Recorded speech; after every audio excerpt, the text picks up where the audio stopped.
Alright, and we are live. Good evening po sa inyong lahat mga kaguro. And of course, welcome back to Gurong Pinoy. Hello, of course, sa lahat ng members of Team Brunner. This is Final Coaching Part 1. Malapit na po. Andyan na po yung inyong licensure exam for teachers. Just a few more days, no? At kayo po ay sasabak na sa pinakamalaking hamon ng inyong buhay no, this year. Of course, that's your LET March 2023 under, of course, the new TOS. And so yan po yung ating pinaghahandaan. And of course, tonight's discussion is going to be centered on general education. Paki-like na po, paki-love, and of course, paki-share ng ating video so that we can reach out to more people. Maraming salamat po for all those who have already shared our video. Good evening po sa lahat no, ng ating mga members. Team Brunner Section A, mag-ingay. Ganun din po sa mga members ng Team Brunner Section B.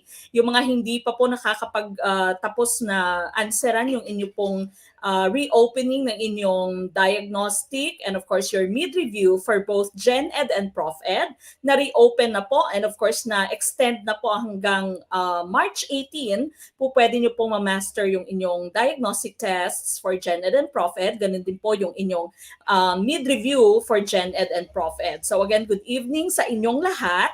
And of course, if you are new, no, pakilagay po sa ating comment section, sa ating mga newcomers, sa ating mga new enrollees, new members, hello and good evening, of course. Ganun din po sa inyong lahat, good evening po. Pasok, diretso po sa kusina.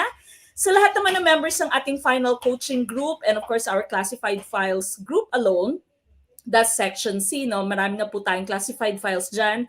Aralin nyo po lahat ng ating files. They are all, I guarantee all of you, no, na dyan po silang lahat sa inyong licensure exam for teachers. Paulit-ulit yung mga items natin, of course, nadagdagan because of our new TOS. Okay? So again, pag-aralan po lahat. Huwag na po mag-waste ng time. Before you know it, andyan na po yung inyong licensure exam for teachers is coming March 19th, no? So, less date na, kakatapos lamang po ng Valentine's Day. Sana maganda yung bungad ng Valentine's Day sa inyo kahit wala tayong Valentina, okay lang po yan. Andiyan naman ang ating pamilya, of course, yung ating pinaka-inspirasyon kung bakit tayo ay nag-e-effort no, na atin pong maipasa yung inyong licensure exam for teachers. Again, malapit na. So paghandaan po natin, paki-like, love, and share na po ng ating video. Kung medyo blurry po, hindi po klaro yung video, paki-check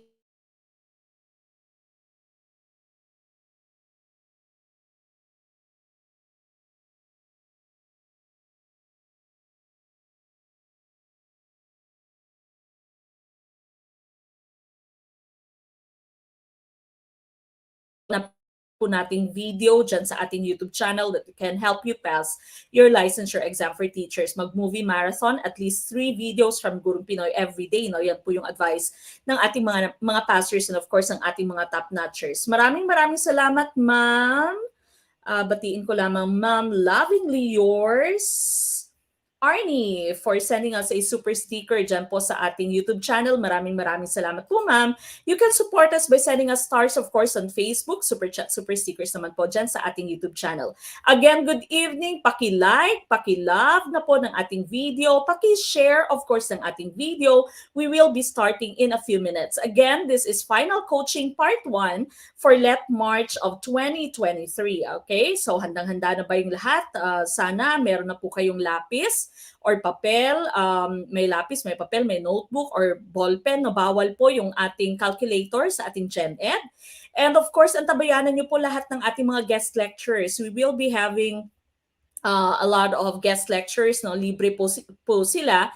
And of course, yung kanila pong videos are all full videos. That's only for our guest lecturers. No? So last night we had math with Coach Ace John. I know that you have learned a lot of tricks from him. No? So on Thursday next week, we will still be having Coach Ace John. Natapos na din tayo ng MAPE, no? With Coach Renz. And antabayanan niyo pa po yung iba po nating mga guest lecturers. All of course brought to us by Gurong Pinoy, all for you, para po tayo maipasa natin yung licensure exam for teachers. So wala po tayong rason para hindi ito maipasa. Okay, so magtiwala lamang po sa Diyos, magdasal, magtiwala sa sarili, and of course, samahan po ng effort, no, nung pagsisipag para po tayo ay maging ganap ng licensed professional teachers. All right? So again, good evening sa lahat-lahat. And paki-like na po, love ng ating video, share ng ating video, start a watch party, tag your friends, send a star, send a super chat, super stickers naman sa ating YouTube channel. And of course, before we start with anything else, tayo po muna ay manalangin. So samahan niyo po ako mga kaguro.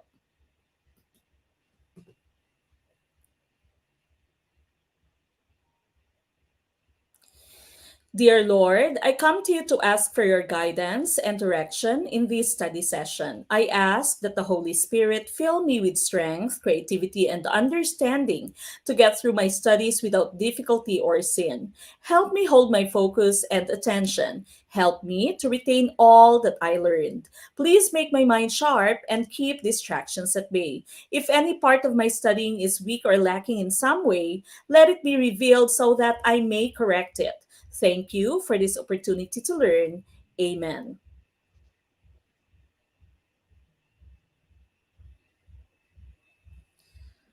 All right, now once again, this is final coaching day one for Let March 2023. Focus on general education tonight.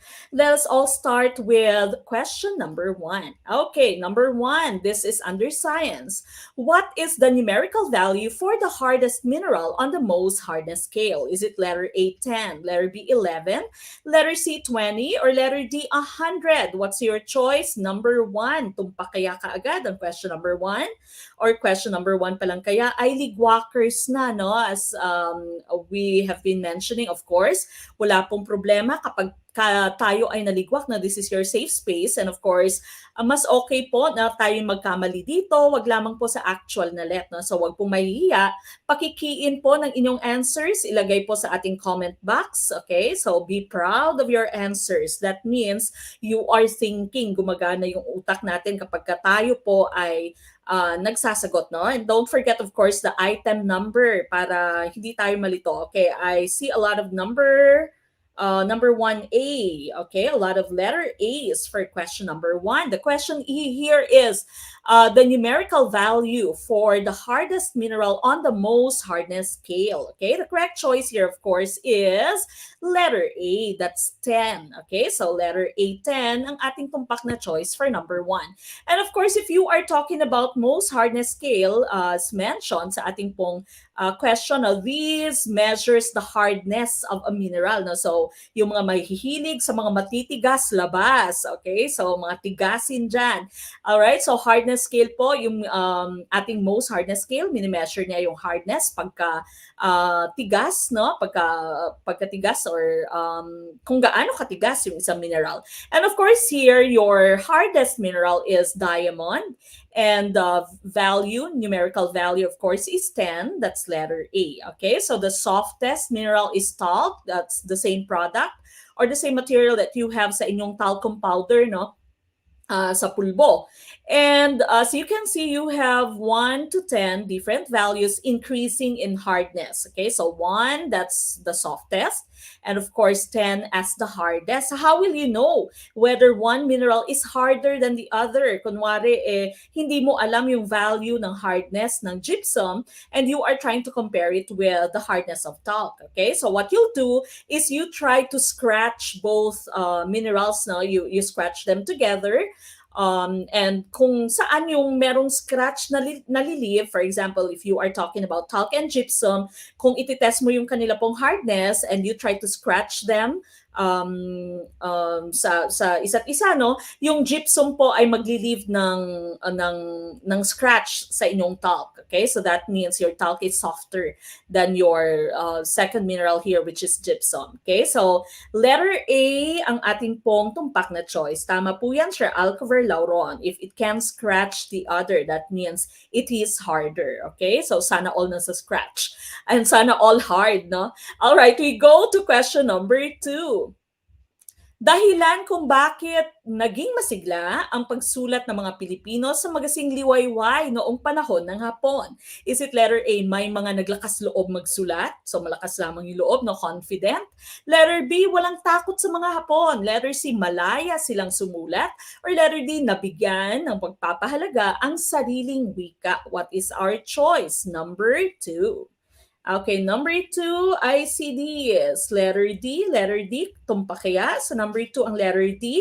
Again, paki-like po, paki-love, and of course, paki-share ng ating video para po mas marami tayong hagilap ng mga kaguro, no? Mas marami tayong matulungan, yung mga, especially team thunders natin, no? Mas maganahan silang mag-review. Okay, I see a lot of letter Ds. And of course, that here is our correct choice. Okay, nabigyan ng pagpapahalaga ang sariling wika. Remember, panahon ng hapon, ang tinatawag pong gintong panahon sa ating panitikan because of course, mas nabigyan pagpapahalaga ang ating sariling wika dahil pinagbawal po ng mga Hapones ang wikang Ingles. Okay, so number 2, letter D, ang ating tumpak na choice. Alright? Now, mention ko lamang po ito, no, at baka lumabas po sa, sorry, lumabas na. Ayan, baka po lumabas sa inyong licensure exam for teachers si Luwalhati Bautista, Filipino novelist and activist. And of course, she just passed away, no, very recently sa nung February 12 po lamang ay namaalam na nga si Ginang Luwalhati Bautista. Of course, we know her to be the author of Dekada 70, Gapo, okay? And Bata-Bata Paano Ka Ginawa, no? Sa kanya din po yan, okay? There should have been the names of mga obra dito ni Luwalhati Bautista. Hindi ko alam kung bakit nawala. But then again, if you are a member of Team Brunner, later po ay po pwede niyong i-download yung ating PDF file. Alright, we move on with question number 3. Kunwari, hindi niyo nakita. In his despair, Judas blank himself. Is it letter A, hung, letter B, hanged, letter C, hang, or letter D, hung? Okay, what's your choice? Number 3.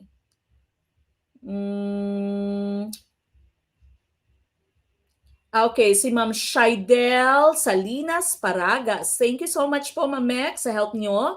Self-review here at talagang ginawa kong movie marathon ng mga videos nyo po. Sobrang thank you po, Gurong Pinoy, first taker here. That's Ma'am Shaidel Salinas Paragas. Good evening po. Okay, what's your choice? Number 3. Okay, number 3, letter B. Meron ba kayong nakitang hindi nyo dapat makita? Kunwari, hindi nyo nakita. Okay. All right. So number 3, of course, the correct choice here is letter B. That's hanged. Okay. So hanged, ang ating tumpak na choice now for number 3. Now, of course, inyo pong hanged and hung, okay, which is H-U-N-G, no, letters B and D are both past forms of the word hang. Pero ano ba yung pagkakaiba? Bakit hanged yung ating pinili at hindi hung? Okay? So, when you say hanged here, this is to die by hanging, no? So, that's the right choice because of course, we know the story of Judas and he hanged himself, okay? To execute. Po pwedeng siya ay binitay or po pwede din namang nagpakamatay siya, no? Kagaya nga ng life story ni Judas, okay? So he hanged himself, to die by hanging, no? That's hanged. Ang inyo namang H-U-N-G is to be suspended, okay? To be suspended. Afterwards, his body was hung in chains. Kumbaga, nakabitay siya, okay? So, physical, no? Physical naman yung term na hung, which is H-U-N-G. And so the correct choice here is letter B po. Letter B for item number 3. We go to number 4. Okay, your favorite, math.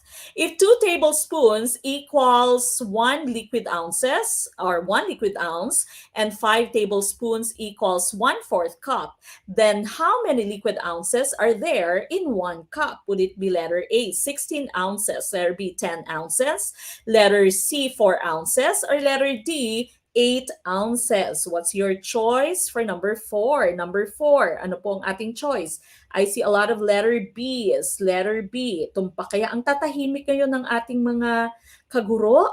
Mukhang masyadong concentrate. Ayan na, mukhang kabado na ang lahat. Paparating na talaga yung licensure exam. Okay.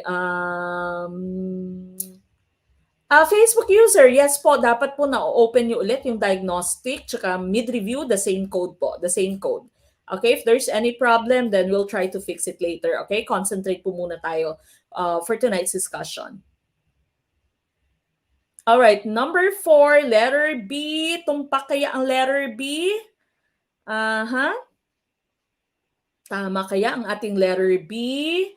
Sir Sam, Repotem. Thank you so much, Gurong Pinoy. Ginawa kong habit noon ang panunood sa mga videos mo. Samson M. Metaphor, LPT. Good luck, future educators. That's coming from Sir Samson M. Metaphor, ganap ng LPT. Congratulations. Okay, letter B, karamihang choice ninyo. Let's take a look at our calculation. Now, so 2 tablespoons would be equal to 1 ounce. And 5 tablespoons would be equal to 1/4 cup. Yung question natin is how many liquid ounces are there in 1 cup? Okay, so ang 5 tablespoons mo, 5 tablespoons is just 1/4. Okay, so that means we need to simply multiply this by 4 para po makuha natin ang kabuang cup, no? Kasi 1/4 na yung 5 tablespoons. Okay, so i-multiply lang natin siya by 4 to get the entire cup, no? Measurement of the entire cup. And so the correct choice here is 20 tablespoon in a cup. Pero yung question is liquid ounces, no? At sabi kanina, 2 tablespoon is 1 ounce. Okay, so ilan bang tablespoon meron sa 20? That would be 10 ounces. And so letter B ang ating pong tumpak na choice. Okay, so letter B is tumpak. All right? So letter B ang ating pong tumpak na choice. Coach Mek, sana po meron din sa science. I am going to make I'm going to fix the schedule now and I will be giving you your final coaching for science. Ako po mismo. Maraming salamat po, Ma'am Mek. Galing niyo po magturo. Claire D. Sandigan, LPT. Congratulations in advance now, Ma'am Claire. All right, we go to number 5. The ancient Egyptian symbol of protection, royal power, and good health. Is this letter A, eye of hour? Letter B, mind's eye? Letter C, eye of Horus, or letter D, eyes? Okay, what's your choice for number 5? Number 5 na po tayo.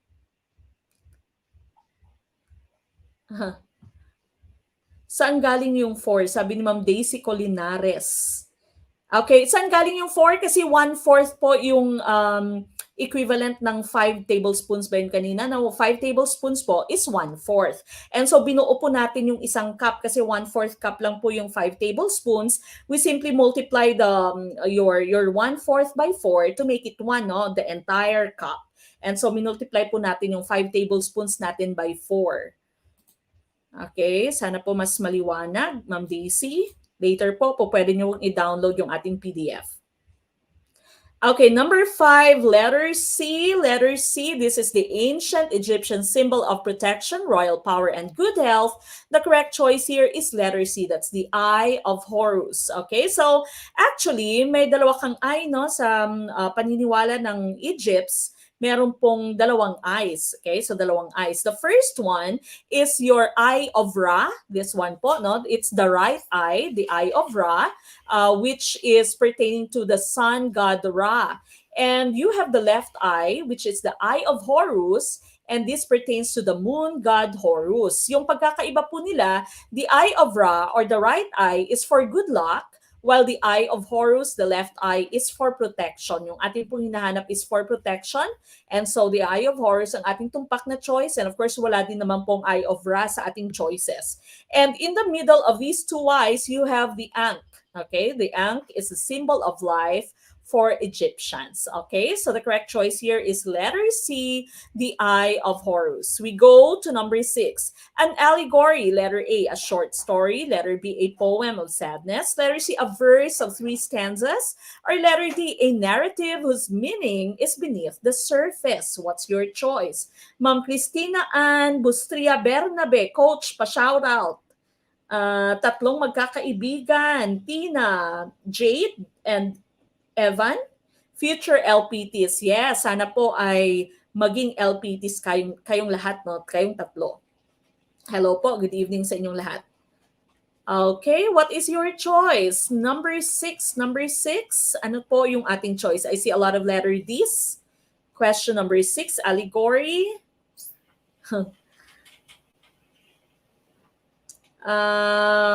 Teka po, hanapin ko. Meron ako kanina nakita na Mamek, saan po makikita yung mid-review and diagnostic na reopening, nasa inyo pong email, no? So again, make sure that you have completed the Google form. Kada teams po natin, ABC, meron po kayong Google form. And of course, dyan po kinukuha yung inyong email address. Please make sure, paulit-ulit kong sinasabi ito, that your email address is working at tama. No? Hindi po minsan nakaka-receive yung inyong email ad. At minsan dahil sa napakarami ninyo, hindi na mababalikan pa isa-isa, no? Unless you send a message na hindi po kayo nakakatanggap. And so sometimes we would ask you to edit your response sa ating pong Google form or i-change yung email address. No? Whenever you change your email address dahil mali, pakisabi na din po sa amin para po ma-recheck din namin sa lista ng amin pong email address na sinisendan. Okay? So nasa email ad po ninyo. Ma'am Hana ko, hindi po ma-open or reopen ang pre-board. Tayo po, yung pre-board po kasi dinidiscuss pa natin ngayon. No? So ito po, yung items natin for final coaching, we're all part of your pre-board. So kahit hindi po natin i-reopen, ganun pa rin po. Sinasagutan niyo po ulit yung lahat ng items. Okay, I see a lot of letter A's. Letter A's pa ang karamihan or letter D? Okay, yan na, mahaba, no? Nakikiuso sa lahat, letter D daw. Okay, an allegory is, the correct choice is letter D. This is a narrative whose meaning is beneath the surface. Okay, so an allegory is a story, a picture, or other piece of art that uses symbols to convey a hidden or ulterior meaning, typically a moral or a political one. Most common form of your allegory is your fable. No? So even Aesop's fables are examples of your allegory. Meron siyang moral, no? Meron siyang underlying meaning. So that's your choice. Okay, so letter D, I mean, for number 6. Number 6, letter D is tumpak. We go to number 7, the father of English essay. Letter A, Francis Bacon. Letter B, William James. Letter C, Alexander Dumas. Or letter D, Edgar Allan Poe. Okay, who is your choice for number 7? Number 7, who is your choice? Francis Bacon, William James, Alexander Dumas, or Edgar Allan Poe? Ito, kabisado to ng ating English majors, yung mga English speakers natin, o spokening dollars nating mga kaguro. Okay, sino po ang ating tumpak na choice? I see a lot of letter A's. Letter A's.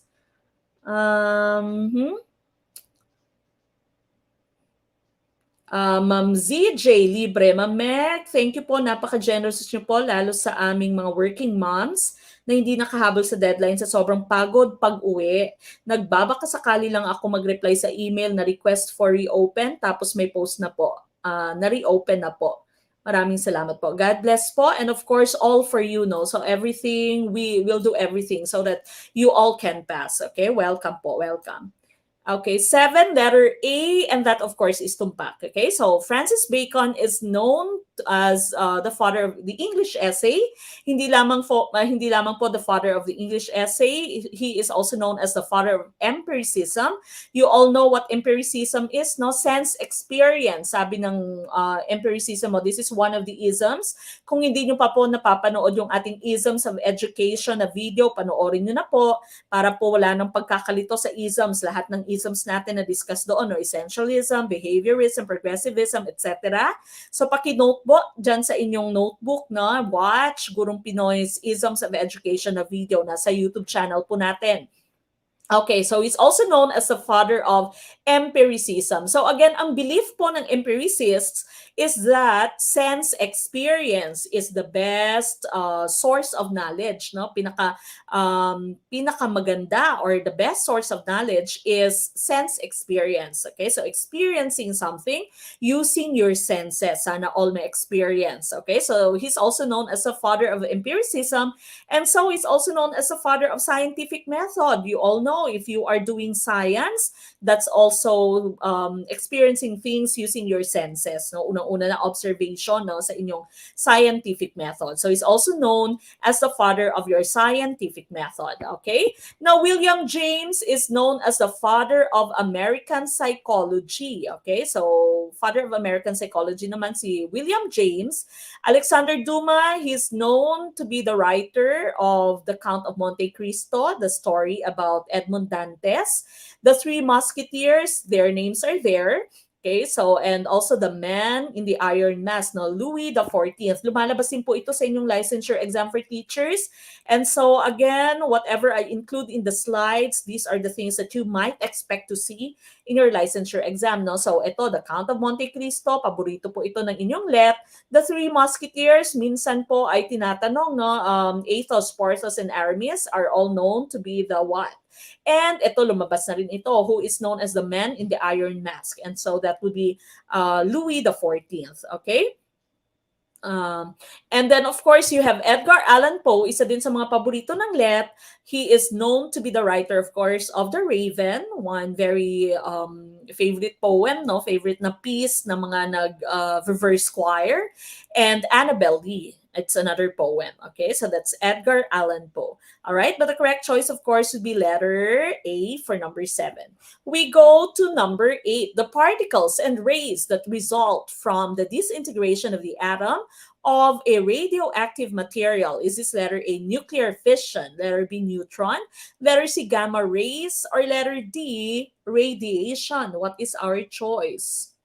Okay, again, if you have any problems with your diagnostic test and with your mid-review, no, so mag-send lamang po ng message later na po para po tayo ay focus sa ating items for tonight.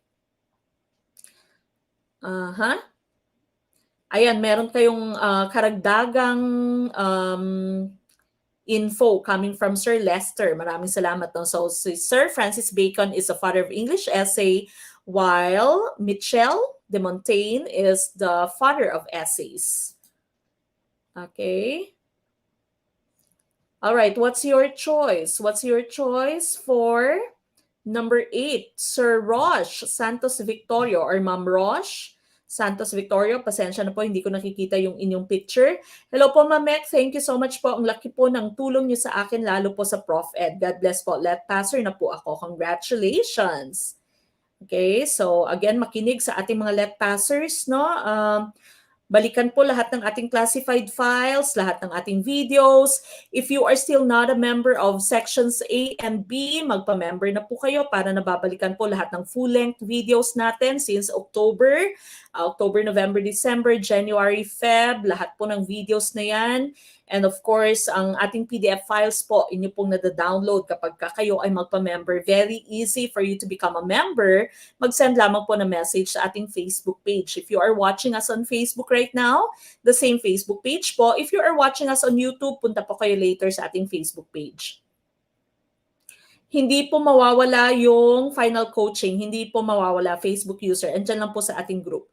Okay, what is your choice? I see a lot of letter C's and D's. Alin kaya ang tumpak? Okay, the particles and rays that result from the disintegration of the atom of a radioactive material is called letter D, radiation. Okay, so this is a general term. Now, this is radiation, general term. All right, so whenever you have radioactivity, your radioactive atom here is going to give off energy and a particle. Energy usually in the form of rays, light. And of course, you call this radiation. So letter D po ang ating tumpak na choice.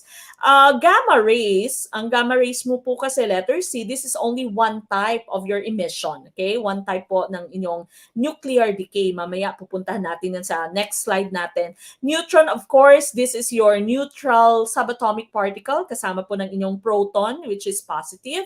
And of course, ng inyong electron, which is negative naman. Okay? Nuclear fission, this is one type of a nuclear reaction. Pupuntahan po natin din yan sa next slide natin. Okay, so again, as I have mentioned, yung inyong gamma ray ay isa lamang pong klase ng inyong radiation, isang klase ng inyong product no, sa radiation. So you can also have alpha particles, beta particles, okay, meron din pong positron, no, yung ray of light. Okay, so these are some examples of some products of radiation. Okay, kaya hindi natin choice yung letter C, dapat po letter D yung inyong choice, no? And fission naman and fusion, nuclear fission and nuclear fusion, paborito din po ito ng LET, so makinig po, no? Kabaliktaran lang po sila, no? They're essentially opposites. Ang fission is breaking. Okay, so breaking. Ang fusion naman from the term fuse. Okay, fuse, merging, coming together, no? So in fission, you have a large atom and it splits into two or more smaller ones. One example of this would be in your atomic bombs, in your hydrogen bombs, no? Those would be your nuclear bombs. This is nuclear fission. Nuclear fusion mo naman, this is the joining of two or more lighter atoms into a larger one. One example here is how the sun generates its energy. Okay, so fusion po yan. Very common question po ito sa Gen Ed. Maaari nyo makita sa bio, no, or sa general science na po kasi ngayon, no, merged na lahat ng sciences natin, physics, chemistry, earth science, your bio, all merged. Of course, you would encounter this question. So fusion is the coming together of smaller particles, so smaller atoms, forming it into one larger atom. And of course, one example is how the sun generates energy.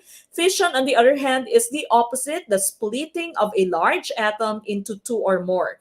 Okay, and atomic bombs, nuclear bombs, hydrogen bombs are all examples of this. Okay. We go to number 9. Ang katotohanang inihahayag sa awiting Florante at Laura ni Balagtas. Is this letter A, pag-iibigan ng magkaibang lahi? Letter B, katiwalian ng mga Kastila? Letter C, kahirapan sa buhay? Or letter D, paraan ng pamumuhay? What's your choice? Number 9. Parang Dragon Ball Z, sabi ni Ma'am Joanna Akala. Okay. What is our choice? What's our choice for number 9?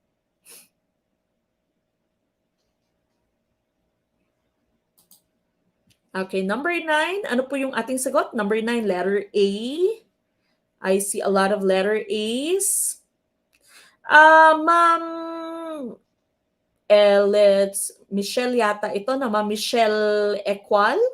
Ma'am, meron po ba kayong topic about sa art? Kakatapos lamang po natin ng free review, no, for MAPE, including of course art appreciation. Meron na pong art appreciation sa inyong Gen Ed. Kaya kung hindi nyo po napapanood or hindi nyo napanood, I cannot remember when, on the 15th, ay nagkaroon po tayo ng free review with Coach Renz. Art appreciation po siya, no? Lahat po ng areas sa MAPE, of course, kasi kasama na po yung art appreciation sa inyong Gen Ed under the new curriculum. So kung hindi nyo po yun napanood, hanapin nyo po sa ating YouTube channel. That was just on the 15th of this month. So 2 days ago. Okay, meron po. All right, number 9, I see a lot of letter A's. Pag-iibigan ng magkaibang lahi. Totoo? Meron pa yata kayong, tawag dito, meron pa kayong may bahid pa ng Valentine's Day, no? Okay, may hangover pa ng Valentine's Day. All right, the correct choice here is letter B, katiwalian ng mga Kastila. Letter B po ang ating tumpak na choice. Okay, so ang Florante at Laura ay sinasabing resulta ng pagkabigo ni Baltazar, the author, sa pag-ibig matapos mawala sa kanya ang babaeng kanyang iniibig ng lubos, si Maria Asuncion Rivera, sa isang mayaman at makapangyarihang lalaki na si Mariano Capule. Si Rivera ay ang babaeng tinutukoy ni Baltazar bilang Celia at Mar sa kanyang tula. Ang Florante at Laura ay sinulat din upang isalarawan ang sitwasyon ng bansa sa ilalim ng pamamahala ng mga Kastila. Ipinakita ng tula na hindi dapat gamitin ang pagkakaiba ng reliyon para diskriminahin ang isa't isa. No? So letter B, katiwalian po ng mga Kastila ang ating hinahanap. Hindi po pag-iibigan ng magkaibang lahi. Although of course, no, kasi literal na ganyan yung istorya, pero letter B po yung ating tumpak na choice. Okay? So letter B ang ating tumpak na choice. We go to number 10. The normal lifespan of a red blood cell is letter A, 60 days, letter B, 45 days, letter C, 24 hours, or letter D, 100 days. What's your choice? Sir Norwin Zerudo, maraming salamat po for your super chat sa ating YouTube channel. Thank you so much sa lahat ng ating mga star senders at super chatters. Maraming salamat, Sir Norwin. Okay, what's your choice? Number 10, ano po yung ating tumpak na choice? Okay, I see letter D's for number 10. The lifespan of your red blood cell, no? Your red blood cell, your RBC is very important dahil ito po yung parte ng ating dugo na nagbibring, of course, na nagdadala ng oxygen sa different parts of your body. Your RBC has hemoglobin or hemoglobin. Okay, and of course, yung hemoglobin talaga yung tagadala ng oxygen to the other parts of your body, okay? The different parts of your body. And the correct choice here, of course, is letter D, 100 days, okay? So 100 days is tumpak for question number 10, okay? So yan po, no? Ang lifespan ng RBCs mo, your red blood cell, is 100 days, give or take 20 days. So that means from 80 to 120 days, okay? So give or take, average po yung 100 days. Okay, so letter D, 100 days, ang ating pong tumpak na choice. 11, the scientific term for application of energy is it letter A, kinetics, letter B, power, letter C, work, or letter D, simulation? Okay, what is our choice? This is under physics. Ma'am Yumi Escoto, maraming salamat, Ma'am Mek. LPT na po ako last exam, October 2022. Malaking tulong po ang online review nyo. Ang dami pong lumabas. God bless po. Okay, congratulations, Ma'am Yumi Escoto. Isa na siyang LPT.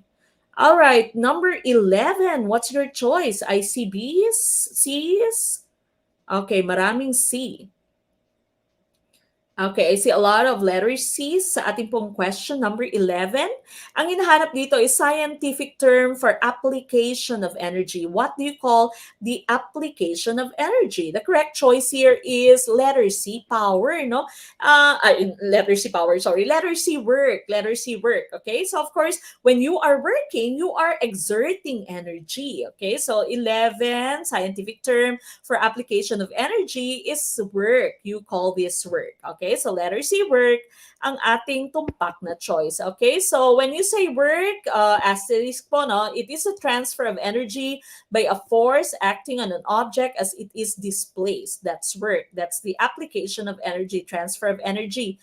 Ang inyo pong kinetics, letter A, is the branch of mechanics that deals with the actions of forces in producing or changing the motion of masses. Okay, branch of mechanics naman siya that deals with the actions of forces in producing or changing the motions or the motion of masses. And of course, when you say power naman, that's the rate of doing work. How much work you've done, that's power, no? So, is it efficient? Is the machine efficient in terms of the way it does work? Okay, so the rate of doing work, how much work is done, that would be power. Okay, so yan po yung meaning naman ng power. Okay, so the correct choice is letter C, work po. Letter C, work. Ma'am Carly Joy Dinglas, Soksay. Yes, meron po tayong Soksay. Okay, so the correct choice again is letter C, work. Of course, you all know what simulation is. Now, when you say simulation, you are imitating real life task. Okay, so imitation of real life activities, simulation. Okay, number 12, the International Women's Day is held on March blank. Letter A, 3, letter B, 24, letter C, 1, or letter D, 8. What is your choice? Okay, this is question number 12. Number 12, Ma'am Princess Diane Escueta. Hello po, Ma'am Mek. Nakakamiss po manood ng live ninyo. Ngayon na lang po ulit, LPT na po ako. Salamat po, Gurong Pinoy, nang dahil sa inyo natupad yung isa sa pangarap ko. Ginawa ko pang movie marathon noon, yung mga videos si Gurong Pinoy, and now LPT na po ako. Thank you po. Congratulations, Ma'am Princess Escueta. So again nga, no, paulit-ulit sinasabi natin, puntahan po yung ating YouTube channel, panoorin po yung ating videos, at least 3 videos kada araw. Okay? So yan po lagi yung advice ng ating mga LPTs, ganun din po ng ating mga top notchers. Okay, number 12, ICDs. Letter D, the correct choice here, of course, is letter D. No, that's March 8th. That is called the International Women's Day. March 8th is tumpak. We go to number 13. Number 13, select the best answer that produces the most effective sentence. The warm, humid air irritated he. Is it letter A, irritated he, letter B, irritated him, letter C, irritation him, or letter D, irritating him? Okay, what's your choice? Number 13. Okay, so again, sabi ng ating banner sa ilalim po ng ating video, enjoy the full video and download our materials. Join Team Brunner by sending a message to Gurong Pinoy's FB page. Now, if you are still not a member of Gurong Pinoy's section A and B, magpa-member na po kayo, no, para po dire-diretso yung ating panonood, and of course, para po maka-download kayo ng ating mga files. Okay, number 13, the correct choice here, of course, very easy. Ito, elementary, no? Letter B, irritated him. Okay, so whenever you have your pronouns, ito po yung mga pronouns natin, no? May tatlo pong klase ng ating pronouns. Meron kang subject pronouns, may object pronouns, and of course, you also have your possessive pronoun. Your subject pronouns, of course, ito po yung ginagamit as subjects of your sentence. Okay, ginagamit siya as subject sa inyong sentence. Object pronouns naman, they are the objects. That means they receive the action, no? So, sila yung tagatanggap ng action, no? Yung verb sa inyo pong sa inyong sentence, I mean. And of course, possessive, pagmamay-ari. They show ownership. Okay? So, the warm, humid air, irritated. Irritated sino? Sino yung nairita? Sino yung tatanggap ng action na irritated? And so, the correct choice is him. Okay? So, object form dapat yung inyong gamitin, hindi po subject form. Okay? So, hindi din naman his, no? All right, so the correct choice here is letter B. We go to number 14. How are distances in the universe measured? Is it letter A, location of a star, letter B, light year, letter C, age of a star, or letter D, distance from the sun? What is our choice? Number 14. Again, if you are still not a member, habol na po kayo. Tonight, we are starting our final coaching. Dire-diretso po until final coaching day 10. And of course, we also have our guest lectures. You can go back to all our files, so all our full-length videos. Very easy to become a member. Hindi po kayo lugi. And until the day that you take the LET, ay aalagaan po kayo ng Gurong Pinoy. Okay, 14, ICBs. Bs. Okay, number 14, the correct choice here, of course, would be letter B, light year. When you say light year, this is equal to 5.8 trillion miles, no, or 9.4 trillion kilometers. And this is what you use to measure distances in the universe. Okay, so 1 light year is 9.4 trillion kilometers. Lumalabas po ito sa inyong leta. Ito po, 9.4 trillion kilometers. So sometimes 9 trillion kilometers lamang. Okay, and ito po lumalabas din sa let, kaya ako po siya in-include dito. It takes 8 minutes, 19 seconds for light to travel from the sun to the earth. Common question in the let, how long does it take for sunlight to travel from the sun to the earth? And usually 8 minutes lang yung nakalagay, no? So that would be your choice. Okay, so 8 minutes. All right, so again, whatever I put on the slide, ito po yung mga kadalasang makikita ninyo sa inyong let. All right, we go to number 15, the term of office for the president under the 1987 Constitution. Is it letter A, 6 years, letter B, 3 years, letter C, 3 years with re-election, or letter D, 6 years with re-election? What is your choice?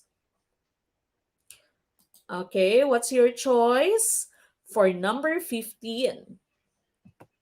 Number 15 po, ano po yung ating tumpak na choice? 6 years, letter B, 3 years, letter C, 3 years with re-election, or letter D, 6 years with re-election? All right, the correct choice, of course, for number 15 is letter A, 6 years. Okay, so the president and the vice president shall be elected by direct vote of the people for a term of 6 years, which shall begin at noon on the 30th day of June, next following day of the election, and shall end at noon of the same date, 6 years thereafter. The president shall not be eligible for any re-election. No? So wala pong re-election sa atin pong president, and so letter D po ay hindi din tumpak. Okay, so letter A, 6 years ang ating pong tumpak na choice. Number 16, blessed are the are, sorry, blessed are blank, sorry, for blank shall be comforted. Letter A, they, letter B, you, they, letter C, the you, or letter D, the they. Mhm. Sir, Ma'am Cheesy Sanchez Natad. Humuhugot si Ma'am Cheesy. Sabi ni Ma'am Cheesy, or sir ba? Hindi ko po nakikita yung inyong picture. Tapos kami hanggang 5 years lang. Hindi umabot no sa termino ng Pangulo. Okay. Number 16, what's your choice? I see a lot of letter D's. Tumpak kaya ang letter D? The correct choice here, of course, would be letter D. No? The and they. Blessed are the sorrowing, for they shall be comforted. Okay, very easy.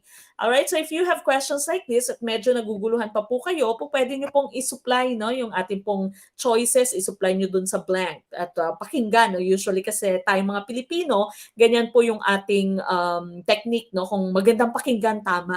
Hindi tayo masyadong technical, alright?